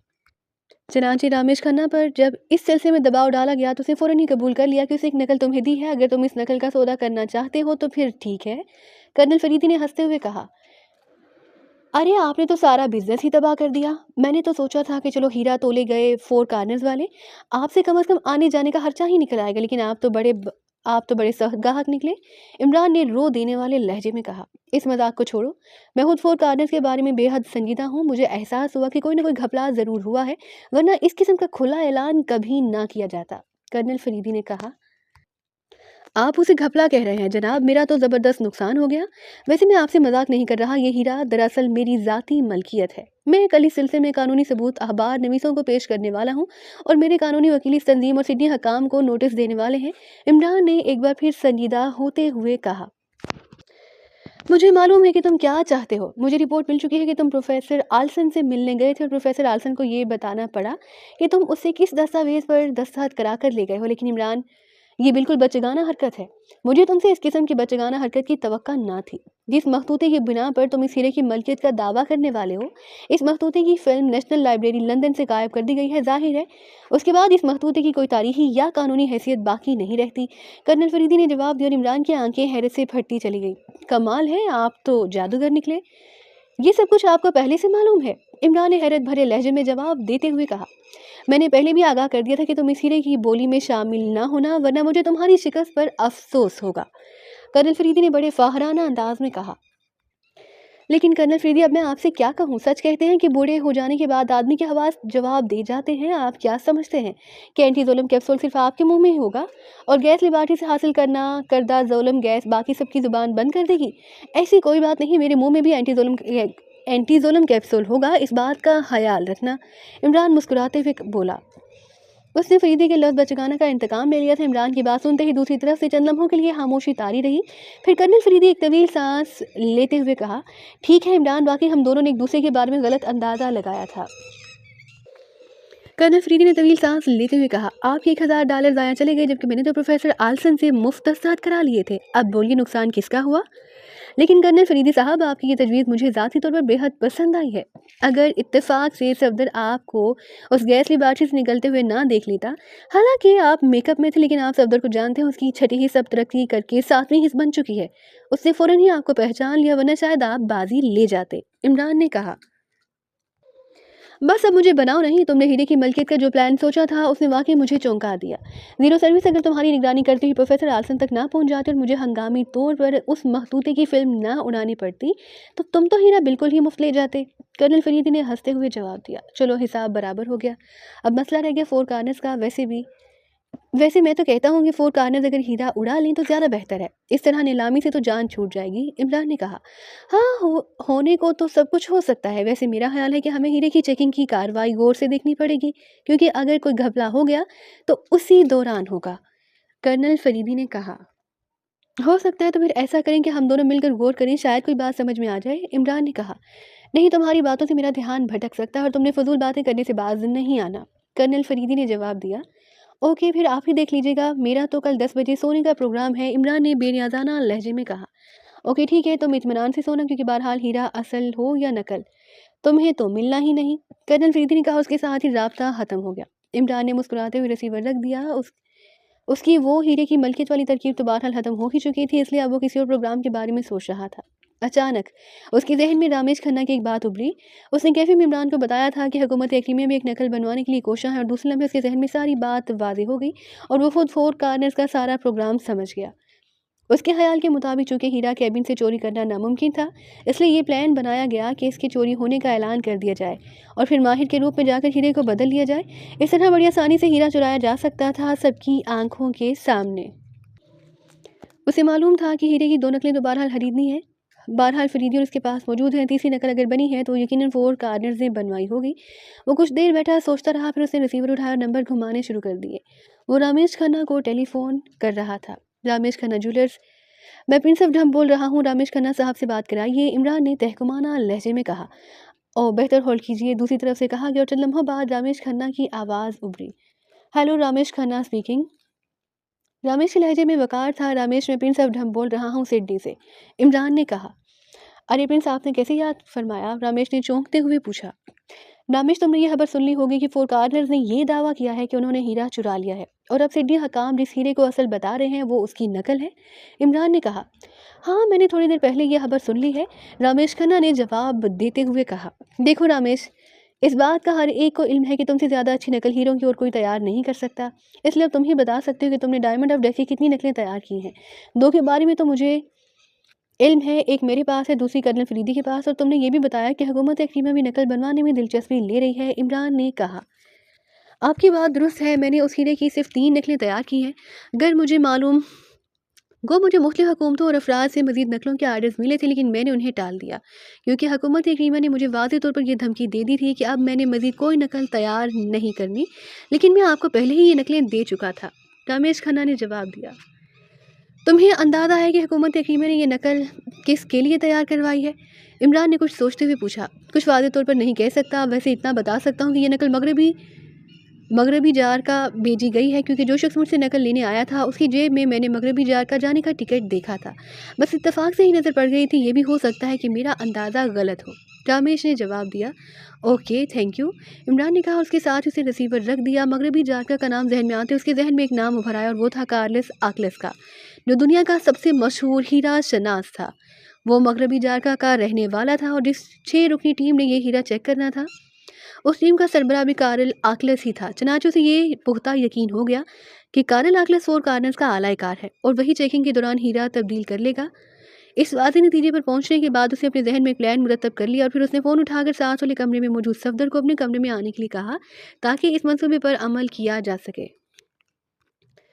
फ़ैनी कार्ल आकलस की मेकअप में बड़ी खूबी से अपना रोल निभा रहा था। कैरी को भी इसकी अदाकारी पर शक ना पड़ा, क्योंकि एक तो फ़ैनी में अदाकारी की फितरी सलाहियतें मौजूद थीं, दूसरा फ़ैनी ने कार्ल आकलस की शब व रोज़ का बड़े गहरी नज़रों से मुतालिया किया था। वो अपने कमरे में बैठा कार्ल आकलस की तरह स्टूल पर पैर रखे किताब पढ़ने में मसरूफ़ था। गो ये दूसरी बात है कि उसे किताब की एक लफ्ज़ की भी समझ ना आ रही थी, क्योंकि किताब किसी पुरानी और मतरूक ज़ुबान में लिखी गई थी, लेकिन इसके बावजूद फ़ैनी उसे बाकायदा पढ़ने की अदाकारी कर रहा था, ताकि कैरी उसकी तरफ से मशकूक ना हो जाए। उसी लम्हे करीब पड़े टेलीफोन की घंटी बज उठी, और फ़ैनी घंटी की आवाज़ सुनकर चौंक पड़ा, क्योंकि वो जब से कार्ल आकलस के मेकअप में यहाँ आया था, कोई टेलीफोन अब तक ना आया था। लेकिन बहरहाल उसे रिसीवर तो उठाना ही था। चनाचो उसने रिसीवर उठा लिया, फिर कार्ल आकलस के लहजे में बोला, यस कार्ल बोल रहा हूँ। फ़ैनी की आंखों में तशवीश थी। मिस्टर कार्ल आकलस, मैं सिडनी का वज़ीर दाखिला बोल रहा हूँ, पीशोगा। दूसरी तरफ से एक भारी और बावकार आवाज़ सुनाई दी। और मिस्टर पीशोगा, आप फरमाइए, फ़ैनी ने चौंकते हुए कहा। लेकिन सिडनी के वज़ीर दाखिला के अल्फाज से उसकी आंखों में चमक उभर आई, क्योंकि उसको ख्याल आ गया कि प्रोग्राम के मुताबिक 4 कार्नर्स की तरफ से हीरे की चोरी का ऐलान कर दिया गया होगा, और अब वज़ीर दाखिला से बतौर माहिर हीरा चेक करने के लिए बात करना चाहते होंगे। मिस्टर कार्ल आकलस, आपको मालूम है कि डायमंड ऑफ डेथ हमारे लिए दर्द सर बना हुआ है। अब चोरों की बैनुल अक़वामी तंजीम 4 कार्नर्स ने दावा कर दिया है कि उसने असल हीरा चुरा लिया है, और अब जो हीरा नुमाइश के लिए मौजूद है वो असल नहीं बल्कि नकल है। पीशोगा ने ठहरे हुए लहजे में कहा। मुझे तो मालूम नहीं, ना ही मैंने इस सिलसिले में कोई खबर सुनी है। फ़ैनी ने चौंकते हुए लहजे में जवाब देते हुए कहा। यह खबर अभी रेडियो टेलीविज़न पर नशर नहीं हुई, लेकिन बहरहाल हम उसे रोक नहीं सकते। सिडनी हकाम ने एक हंगामी मीटिंग में ये फैसला किया है कि इस सिलसिले में हीरा शनासों के चोटी के माहिरीन का एक पैनल बनाया जाए, जो इस हीरे को चेक कर ले और उसके असल होने का ऐलान करे। इस सिलसिले में हमने जिन 6 माहिरीन की फ़हरिस्त बनाई है, उसमें सर फ़हरिस्त आपका नाम है, क्योंकि आपकी महारत की पूरी दुनिया मुतारिफ है। बिशोगा ने कहा। तारीफ़ का शुक्रिया, मेरे लिए क्या हुक्म है? फ़ैनी ने दिल में उबलने वाली खुशी को बड़ी मुश्किल से दबाते हुए कहा। हुक्म नहीं, दरखास्त है कि आप हमारी मदद कीजिए। आपके आने जाने का खर्चा हमारे ज़िम्मे, हमारा नुमाइंदा आपको कल सुबह आकर ले जाएगा। उसके अलावा आपकी खिदमत में माकूल मुआवजा भी पेश कर दिया जाएगा। बिशोगा ने कहा। मैं हर लिहाज से तैयार हूँ, मुझे आपकी मदद करके खुशी होगी। फ़ैनी ने फ़ौरन रजामंद होते हुए कहा। बहुत बहुत शुक्रिया, हमें आपसे यही उम्मीद थी। पिशुगा ने दूसरी तरफ से मुसरत भरे लहजे में कहा। शुक्रिया की कोई बात नहीं, ये मेरा फ़र्ज़ है। फ़ैनी ने जवाब दिया। ओके, फिर आप तैयार रहिए, कल सुबह हमारा नुमाइंदा आपके पास पहुंच जाएगा। पिशुगा ने कहा। मैं तैयार रहूँगा, आप बेफिक्र रहें, फ़ैनी ने कहा, और दूसरी तरफ से एक बार फिर शुक्रिया अदा करके रिसीवर रख दिया गया, और फ़ैनी ने भी मुस्कुराते हुए रिसीवर रख दिया। उनका मिशन उनकी तवक्का के मुताबिक कामयाबी से करीब होता जा रहा था। अभी उसे रिसीवर रखे चंद ही लम्हे गुजरे थे कि टेलीफोन की घंटी एक बार फिर बज उठी, और फ़ैनी चौंक पड़ा। अब कौन हो सकता है? फ़ैनी ने बड़बड़ाते हुए कहा, और रिसीवर उठा लिया। Yes, Karl speaking. फ़ैनी ने कार्ल जैसा लहजा बनाते हुए कहा। मिस्टर कार्ल, मैं ताइशू बोल रहा हूँ। मेरा आपने हीरे की चोरी होने की खबर सुन ली होगी। दूसरी तरफ से एक तेज़ और चुभती हुई आवाज़ सुनाई दी, और फ़ैनी की आंखें उलझन ज़दा हो गई, क्योंकि वो ताइशू के मुतालिक कुछ ना जानता था, जबकि ताइशू ऐसे बात कर रहा था जैसे वो कार्ल को मुद्दतों से जानता हो। हाँ, सुनी तो है। फ़ैनी ने मुख्तसर से अल्फाज बोलते हुए जवाब दिया। तो फिर अब हमारे प्रोग्राम का क्या होगा? ताइशू ने कहा। क्या हो सकता है? फ़ैनी ने उलझे हुए लहजे में जवाब दिया। क्या बात है मिस्टर कार्ल, आपकी तबीयत तो ठीक है? कहीं आपको हीरे की चोरी हो जाने का सदमा तो नहीं हुआ? लेकिन आप घबराइए नहीं, अगर ऐसा हुआ भी है तो मेरी पार्टी 4 कार्नर से पलक झपकने में वो हीरा हासिल कर लेगी। 4 कार्नर्स के मुकाबले में मेरी पार्टी कहीं ज़्यादा ताकतवर है, ताइशो ने बड़े पुरगुरूर लहजे में जवाब देते हुए कहा, और फ़ैनी की आंखें हैरत से फैलती चली गई। ये मामला तो कुछ ज़्यादा ही पुरस्कार होता जा रहा था। ऐसी कोई बात नहीं, बस वैसे ही मेरी तबीयत कुछ नासाज सी है, फ़ैनी ने पहलू बचाते हुए जवाब दिया। आपको तो अब हुकूमत सिडनी खुद हीरे की शिनाख्त के लिए बुला रही है। अपने खर्चे पर अभी टेलीविज़न पर 6 जिन माहिरीन का नाम दिया गया, उनमें सर-ए-फ़हरिस्त आपका नाम है। अगर ये हीरा असली निकला तो फिर आपको हमारी तरफ से बोली देने की तकलीफ़ करनी पड़ेगी, और अगर फ़ोर कार्नर्स वाक़ई उसे उड़ा चुके हैं, तो फिर आपका मुआहदा ख़त्म। हम खुद ही फ़ोर कार्नर से हीरा वसूल कर लेंगे। तायशु ने कहा, ठीक है। फ़ैनी ने मुख्तसर सा जवाब दिया, ओके, बस मैंने यही बात कहने के लिए फ़ोन किया था, गुड बाय। दूसरी तरफ से तायशु ने कहा, उसके साथ ही लाइन बेजान हो गई। फ़ेनी ने ढीले हाथों से रिसीवर रख दिया। वो समझ गया था कि कार लाखलस को कोई मुजरिम पार्टी अपना आला कार बना चुकी है। वो चंद लम्हे बैठा सोचता रहा, फिर उसने मेज़ के किनारे पर लगा हुआ बटन दबा दिया। दूसरे लम्हे कैरी कमरे में दाखिल हुआ। वो शायद किचन से निकल कर आया था, क्योंकि आंधे पर पड़े हुए डस्टर से वो हाथ साफ कर रहा था। कैरी, कल सुबह मैंने सिडनी जाना है, हीरे को चेक करने हुकूमत सिडनी का नुमाइंदा आएगा, तुम मेरा बैग तैयार कर देना। फ़ेनी ने ऊंची आवाज़ में बोलते हुए कहा, क्योंकि कैरी ऊंचा सुनता था। बेहतर जनाब। कैरी ने मुख्तसर सा जवाब दिया और फिर वो वापस मुड़ गया। अभी कैरी को गए हुए चंद ही लम्हे गुजरे थे कि टेलीफोन की घंटी एक बार फिर बज उठी। क्या मुसीबत है? सारे लोगों ने आज ही बात करनी है क्या? फ़ेनी ने झंझलाए हुए लहजे में कहा, और फिर रिसीवर उठा लिया, क्योंकि रिसीवर तो बहरहाल उसे उठाना ही पड़ा था। यस, कारल स्पीकिंग। कारल ने भर्राते हुए लहजे में कहा, पामर बोल रहा हूँ, फ़ेनी आपके पास पहुंचा होगा। दूसरी तरफ से पामर की मखसूस आवाज़ सुनाई और फ़ेनी खुश हो गया। हाँ, पहुंचा है, क्यों? फ़ेनी ने बदस्तूर कारल के लहजे में कहा। वो पामर की दानिशमंदी का कायल था कि अगर किसी भी वजह से फ़ोन कॉल चेक हो जाए तो उसकी हैसियत मशकूक ना हो। प्लीज़ फ़ेनी को बता दें कि वो बिल्कुल बेफ़िक्र और मुतमईन होकर काम करे, हम हर लिहाज से उसका ख़याल रखेंगे। पामर ने बड़े मुल्तजियाना लहजे में कहा। ठीक है, मैं कह दूँगा, शुक्रिया, और कोई बात? फ़ेनी ने मुस्कुराते हुए जवाब दिया, उसे ये भी कह दें कि उसका काम टेलीविज़न पर दिखाया जाएगा, इसलिए काम इंतहाई मोहतात होकर होना चाहिए। पूरी दुनिया की नज़रें टेलीविज़न पर लगी हुई होंगी। दूसरी तरफ से पामर ने कहा, और फ़ेनी ये इत्तला सुनकर बुरी तरह चौंक पड़ा। मिस्टर पामर, क्या वाक़ई? फ़ेनी के लहजे में तशवीश थी। आप घबराएं नहीं मिस्टर कारल, फ़ेनी अपने काम में बेहद माहिर है। पामर ने जवाब दिया। ओके, ठीक है, ये तो उसके लिए एजाज़ है कि उसका शो टेलीविज़न पर दिखाया जाएगा। फ़ेनी ने जवाब दिया, ठीक है जनाब, शुक्रिया। दूसरी तरफ से कहा गया, और फ़ेनी ने भी शुक्रिया अदा करते हुए रिसीवर रख दिया। पामर ने वाकई से बेहद कीमती इत्तला दी थी, अब उसे और ज़्यादा मोहतात होकर काम करना पड़ेगा। लेकिन इससे ज़्यादा फ़िक्र इसलिए ना हुई थी कि वो शोबदाबाजी में माहिर था। हीरे को बदलना उसके लिए इंतहाई मामूली खेल था। अब सिर्फ इतना उसे करना पड़ेगा कि उसे अपने कोट के बाजू के अंदर एक छोटी सी मखसूस अंदाज की जेब बनानी पड़ेगी, और ये कोई ऐसा मसला ना था। वो रात को ही ये काम आसानी से कर सकता था, उसके बाद कैमरा की आंख भी उसे पकड़ ना सकती थी। चनांचे उसे ये फैसला कर लिया कि वो रात को ही कैरी को कह देगा कि सुबह उसने जो लिबास पहना है वो उसके कमरे में रात को ही पहुंचा दिया जाए। इस तरह वो आसानी से इसमें अपनी मर्जी के जेब पेमेंट कर सकता था, पेवस्त कर सकता था। सिडनी शहर में तो एक तरफ पूरी दुनिया के लोगों में आज सुबह से ज़बरदस्त हैजान फैला हुआ था, और सब लोग अपने अपने टेलीविज़न के गिर्द 9 बजे से ही इकट्ठा होना शुरू हो गए थे। उन्हें बड़ी शिद्दत से 10 बजे का इंतज़ार था, ताकि इस बात का पता चल सके कि फ़ोर कार्नर्स अपने दावे में सच्चे हैं या झूठे। अखबारात ने अपने अपने तौर पर फ़ोर कार्नर्स के कारनामों की तफसील पूरी रंग-अमेरी के साथ छापी थी, और सब रिपोर्टरों ने अपने अपने मखसूस अंदाज में फ़ोर कार्नर्स के इस दावा पर तबसरा किया था। उसके साथ साथ हीरा शनास माहिरीन के मुतालिक भी उन्होंने तफसीली फ़ीचर्स छापे थे, और हीरा शनासी में उनकी महारत के गुण गाए थे। सबसे ज़्यादा कारल आकलिस पर भरोसा किया जा रहा था, क्योंकि हर अखबार की नज़र में कारल आकलिस इस वक्त हीरा शनासी में सबसे आगे था। 9:30 बजे के करीब कारल आकलिस को एक मखसूस कार लेकर गई। उन माहिरीन को हुकूमत सिडनी ने खुफिया तौर पर मुख्तलिफ जगहों पर ठहराया था, ताकि हमारी रिपोर्टर्स उन तक ना पहुंच सकें।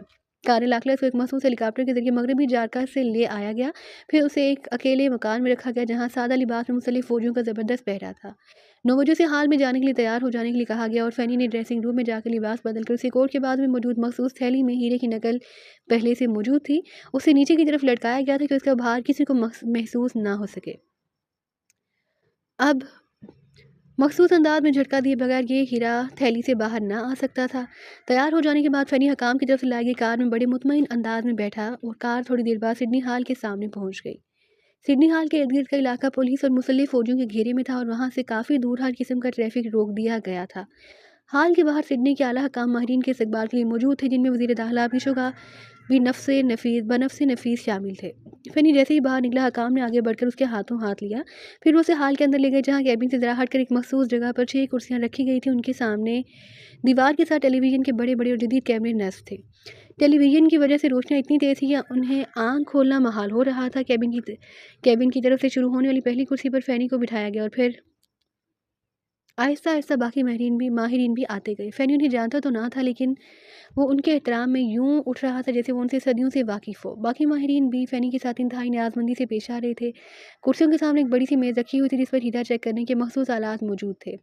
मेज़ की टाप शीशे की थी और उसके नीचे भी ताकतवर बल्ब जल रहा था। हकाम के चेहरों पर पूरा इत्मीनान था, क्योंकि उन्हें बहरहाल यकीन था कि केबिन में मौजूद हीरा असली है, लेकिन वो आने वाले वक्त से बेखबर थे।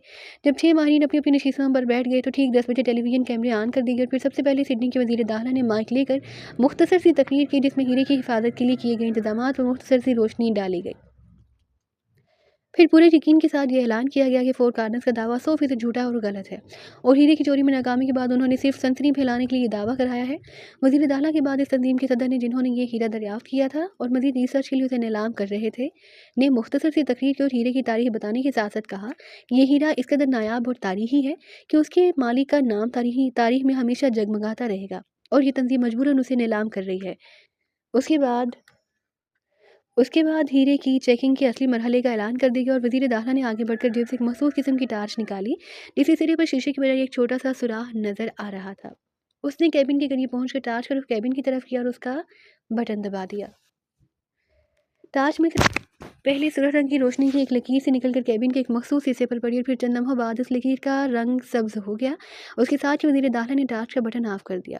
चंद लम्हों बाद कैबिन खुद दरमियान से ऊपर की तरफ उठता चला गया। उसकी एक साइड खुल गई थी। फिर वज़ीर दाखिला खुद आगे बढ़े और उन्होंने कैबिन के अंदर हाथ डालकर हीरा कैबिन से बाहर निकाला। उसे हाथ पर रखते हुए चंद लम्हे से हैरत से खड़े देखते रहे, जैसे उनके शहर में गिरफ्तार हो गए हों। फिर उन्होंने हीरा साथ बैठते हुए फ़ैनी की तरफ बढ़ा दिया। लीजिए मिस्टर कारल, इसे गौर से देखिए, कौन कहता कि ये नकली है? वज़ीर दाखिला पिशोगा ने बड़े इश्तियाक भरे लहजे में कहा। फ़ैनी ने उठकर हीरा बड़े लापरवाह अंदाज में पिशोगा के हाथ से लिया। फिर वो वापस कुर्सी पर बैठता हुआ ज़रा सा लड़खड़ाया, जैसे बैठते हुए उसकी टांग को ज़रा सा झटका लगा हो। उसका हीरे वाला हाथ ज़रा सा नीचे को लटक गया, लेकिन उसने हीरे को गिरने से बचाने के लिए मुट्ठी में जकड़ लिया। माफ़ कीजिए, फ़ैनी ने मुस्कुराते हुए कहा। फिर हाथ में पकड़े हुए हीरे को उसने हथेली पर रखकर गौर से देखना शुरू कर दिया। दूसरे लम्हे उसके चेहरे पर तासुरात में तेज़ी से तब्दीली पैदा होती चली गई। उसने झपट कर मेज़ पर पड़ा हुआ हीरा शनासी का आला उठाकर आंख से लगा लिया। इस किस्म का आला था जैसे घड़ियां मुरम्मत करने वाले आंख से लगाते हैं। वो इस आले की मदद से बगौर हीरे को देखता रहा। फिर उसने एक तवील सांस लेते हुए वापस रख दिया। क्यों मिस्टर कारल, अकलेस हीरा असली है ना? वज़ीर दाखिला पिशोगा ने बड़े इश्तियाक का मेज़ लहजे में कहा। मैं माज़रत हुआ हूँ जनाब, ये हीरा असली नहीं, अलबत्ता उसकी नकल इंतहाई महारत से तैयार की गई है। फ़ैनी ने बड़े गंभीर लहजे में जवाब देते हुए कहा। चंद लम्हों के लिए पूरे हाल में यूँ सकूत तारी हो गए, जैसे हाल पर मौत ने अपना पंजा गाड़ दिया हो।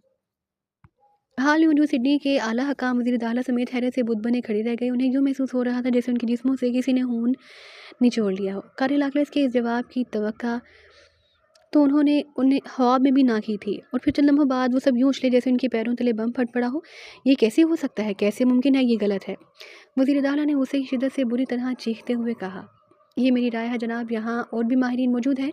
फ़ैनी ने बड़े पुरवकार अंदाज में जवाब दिया। फिर हीरा साथ बैठे माहिरीन की तरफ बढ़ा दिया। बाकी 5 माहिर भी हैरत से बुत बने बैठे और कैमरा ऑपरेटर तो जैसे साकत से होकर रह गए थे। दूसरे माहिर ने चौंकते हुए हीरा अपने हाथ में लिया, उसे अपनी आंखों के सामने लाकर चंद लम्हे बगौर देखता रहा। मिस्टर कारल अकलेस दुरुस्त कह रहे हैं, ये हीरा असली नहीं बल्कि नकली है। दूसरे माहिर ने भी संजीदा लहजे में कहा, और हीरा तीसरे की तरफ बढ़ा दिया। अब तो वज़ीर दाखिला के चेहरे पर हवाइयाँ उड़ने लगी।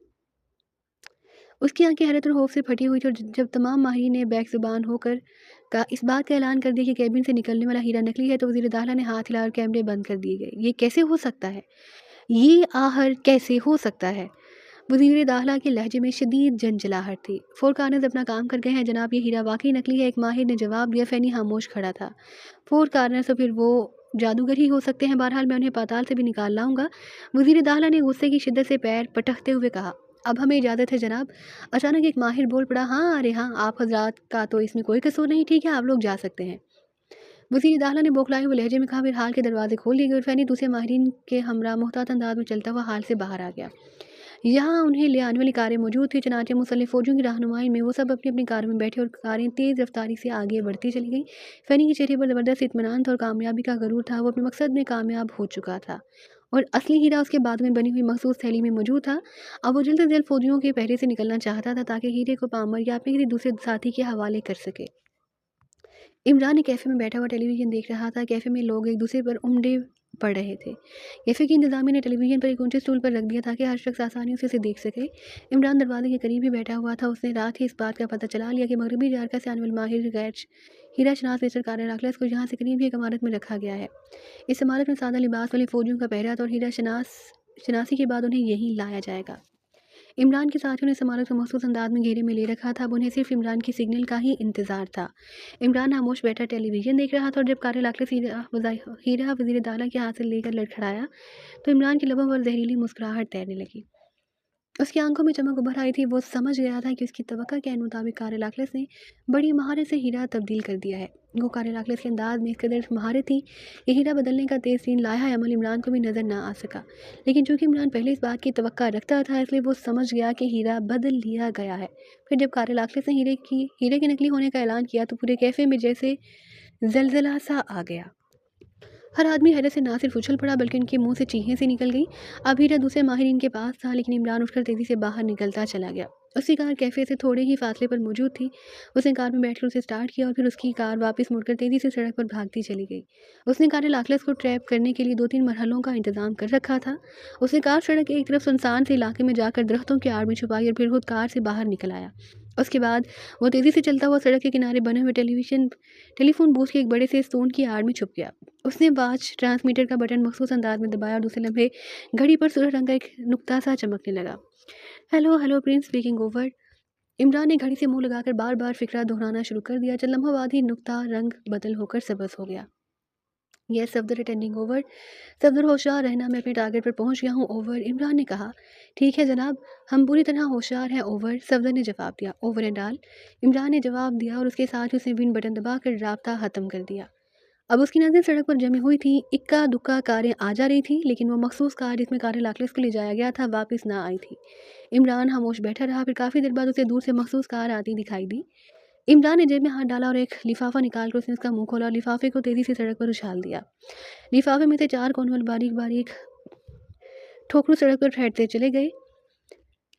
घोकरू आम खेतों में उगने वाले पौधे का मखसूस फल होता है जिस पर कीलों की तरह सख्त कांटे उगे होते हैं। इस फल के 4 पहलुओं पर इंतहाई सख्त कांटे होते हैं। ये इतने सख्त होते हैं कि हैवी ट्रक के टायर भी उन्हें नहीं दबा सकते और मजबूत से मजबूत टायर के नीचे आकर भी घोकरू आ जाए तो टायर का पंक्चर हो जाना लाजमी हो जाता है। इमरान ने घोकरू सड़क पर फेंके फिर तेज़ी से भागता हुआ अपनी कार की तरफ बढ़ता चला गया। जैसे ही वो कार के पास पहुंचा स्यारंग की महसूस कार उस जगह पहुंच गई जहां घोकरू बिखरे हुए थे और फिर सीटियां सी बजती सुनाई दी। कार इंतहाई तेजी से कलाबाजियां खाते हुए एक तरफ बैठती चली गई। उसके 2 टायर बैक वक्त पंक्चर हो गए इसलिए तेज रफ्तारी की बिना पर ड्राइवर उसे बर वक्त ना संभाल सका और वो कलाबाजियां खाती हुई उलटती चली गई। कार इस तरह उल्टी थी जिधर इमरान की कार मौजूद थी। कार के उलटते इमरान भागता हुआ उस कार की तरफ बढ़ा और फिर उसने टूटे हुए दरवाजे में से 2 अफराद को जख्मी हालत में बाहर निकलते हुए देखा। उनमें से एक कारेलाक्लस था। कारेलाक्लस के सर पर चोट लगी और वो यूं लड़खड़ा रहा था जैसे अभी बेहोश होकर गिर पड़ेगा। अरे अरे क्या हुआ, तुम तो जख्मी हो। इमरान ने उनके करीब पहुंचते हुए बड़े हमदर्दाना लहजे में कहा। मैं फेरी ने बौखलाए हुए लहजे में कहा आओ मेरी कार में आ जाओ। इमरान ने उसे संभालते हुए कहा। ड्राइवर शायद इससे ज़्यादा जख्मी था क्योंकि वो कार से निकलते ही ज़मीन पर गिरकर बेहोश हो चुका था। इसलिए इमरान ने कारेलाक्लस की तरफ ही तवज्जो दी और जैसे ही इमरान ने उसे संभालने की कोशिश की वो इमरान के बाजों में ही झूल गया। इमरान ने बड़ी फुर्ती से उसे ज़मीन पर लटाया फिर उसने इंतहाई फुर्ती से उसकी तलाशी लेनी शुरू की लेकिन हीरा उसे कहीं नजर ना आया। अचानक उसे ख्याल आया कि उसने उसके दाएं बाजू के आस्तीन के अंदर उंगलियां डाली और चंद लम्हों बाद उसे मखसूस थैली में से असली हीरा बाहर निकाल लिया।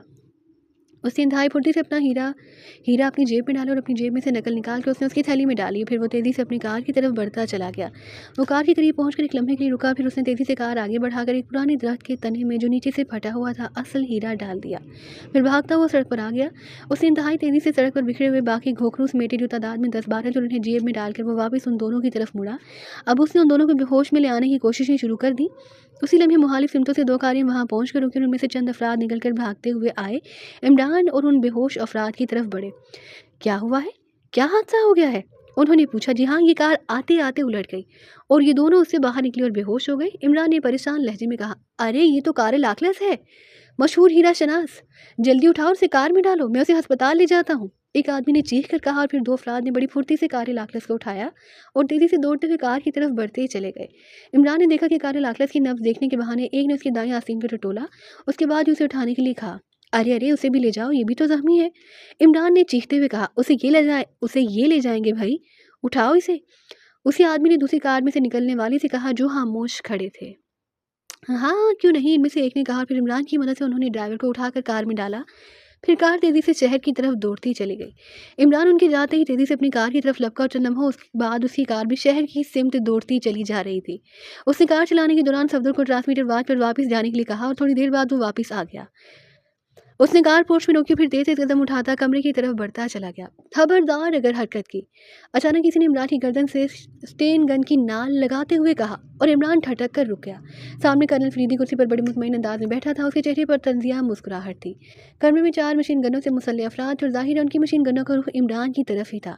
इमरान, वो हीरा मुझे दे दो, कर्नल फरीदी ने बड़े सर्द लहजे में कहा। हीरा? कैसा हीरा? इमरान ने हैरत से आंखें फाड़ते हुए कहा। वही हीरा जो तुमने कारे लाखले से हासिल किया है। कर्नल फरीदी के लहजे में बेपनाह सख्ती थी। कारे लाखले से कर्नल साहब, कहीं खुदा ना खास्ता आप तरक्की तो नहीं कर गए? इमरान ने यूँ कहा जैसे तरक्की से उसका मतलब दिमाग में पैदा होने वाली खराबी से हो। देखो इमरान, मुझे मालूम है कि तुम क्या करते फिर रहे हो। मुझे मालूम है कि तुमने सफदर को कारे लाखलस के मकान पर पहरे पर लगा रखा है। मुझे ये भी मालूम है कि कारे लाखलस ने हीरा तब्दील कर लिया है और तुमने उसी कार को हादसे का शिकार करके उससे वो हीरा हासिल कर लिया है। अब वो हीरा तुम्हारे पास है। मैं यहाँ काफ़ी देर से तुम्हारा इंतज़ार कर रहा था और तुम्हारी कारकर्दगी के एक एक लम्हे की रिपोर्ट भी मुझे मिल रही है। इसलिए अब बेहतरी इसी में है कि तुम वो हीरा मेरे हवाले कर दो, क्योंकि ये हीरा बहरहाल मैं अपने मुल्क में ले जाना है। कर्नल फरीदी का लहजा इंतहाई सख्त होता चला गया। तो आपका ख्याल है कि हीरा मेरे पास है? हालांकि मुझे तो ये भी मालूम नहीं कि हीरा कारल आकलस ने तब्दील कर लिया है। अरे, और मुझे किसी हादसे का इल्म भी नहीं। इमरान ने बड़े मुतमईन अंदाज में कहा। ठीक है, अगर तुम ऐसे ही चाहते हो तो ऐसे ही सही। मैं हीरा तुम्हारी लाश से भी बरामद कर लूँगा। कर्नल फरीदी ने एक झटके से उठते हुए कहा। उसके लहजे में बेपनाह संजीदगी थी। यूँ लगता था जैसे वो अपने इरादे पर सख्ती से अमल करने का फैसला कर चुका है। लाश से हीरे बरामद करने का तो आपका आबाई पेशा है कर्नल साहब। इमरान के लहजे में भी तलही ऊद कर आई। कर्नल फरीदी चंद लम्हे इमरान की आंखों में आंखें डाले खड़ा रहा। दो अजीम इंसान नजरों ही नजरों में एक दूसरे को तोल रहे थे। तो तुम मुझे वो हीरा नहीं दोगे? कर्नल फरीदी ने फनकारते हुए कहा। कैसा हीरा? कर्नल फरीदी, तुम्हें खामखा गलत फहमी हुई है और मेरे पास हीरा है। अगर तुम्हें यह मालूम था कि कारे राकलस के पास असल हीरा था तुम खुद भी उसे हासिल कर सकते थे। इमरान ने भी जवाब में कर्नल फरीदी जैसा ही लहजा अख्तियार किया। देखो इमरान, जैसे मुझे रिपोर्ट मिली कि तुम उस मकान के इर्द गिर्द मंडला रहे हो जिसमें कारे लाखलस ठहराया गया है, तो मैं फ़ौरन समझ गया कि तुम्हारा क्या प्रोग्राम है। इसलिए मैं खुद पीछे हट गया, क्योंकि मुझे मालूम था कि अगर कोई चक्कर हुआ तो मैं हीरा तुमसे वसूल कर सकता हूँ। चनाचे मैं यहाँ आ गया।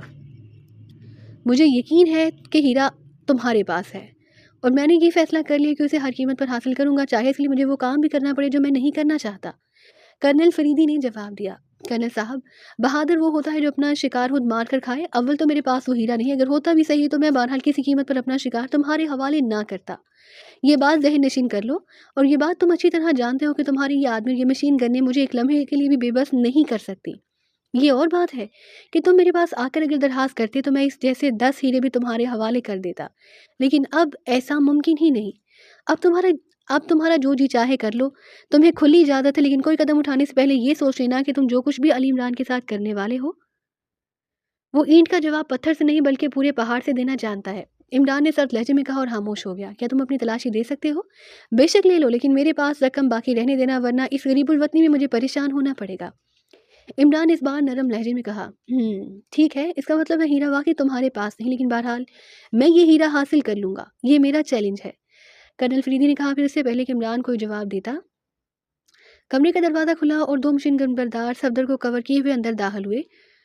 सफदर यहाँ की सूरत हाल देखकर ठटक गया। उसकी आंखों में हैरत थी। राजेश?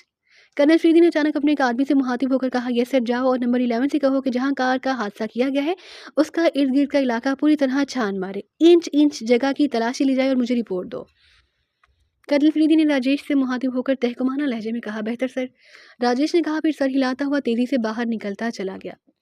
तुम दोनों बैठ सकते हो, कर्नल फरीदी ने सफदर और इमरान से मुखातिब होकर कहा। बहुत बहुत शुक्रिया, मेरी तो खड़े खड़े टांगें भी दुख गई थी। इमरान ने बड़े तशक्राना लहजे में और बढ़कर सोफे पर बैठ गया। सफदर ने भी उसकी पैरवी की। इमरान, मुझे यकीन है कि तुम कोई गलत हरकत नहीं करोगे, वरना मैं अपने आदमी को पूरी इजाज़त दे रखी कि वो मशीन गनों के पूरे बस्ट तुम्हारे सीने पर फायर कर देंगे। कर्नल फरीदी ने कहा और फिर तेजी से कमरे से बाहर निकलता चला गया। ये क्या चक्कर है? सफदर ने कर्नल के बाहर जाते ही इमरान से पूछा। फरीदी साहब को ये गलत फहमी हो गई है कि वो हीरा मैंने उड़ाया है और अब ये बरामदगी करने आए हैं। इमरान ने तलख लहजे में कहा और सफदर सर हिलाकर खामोश हो गया। कमरे में मौजूद मुसल्लह अफराद बड़े चौकन्ने अंदाज में खड़े थे। शायद उन्हें भी एहसास था कि किसी भी लम्हे सिचुएशन तब्दील हो सकती है।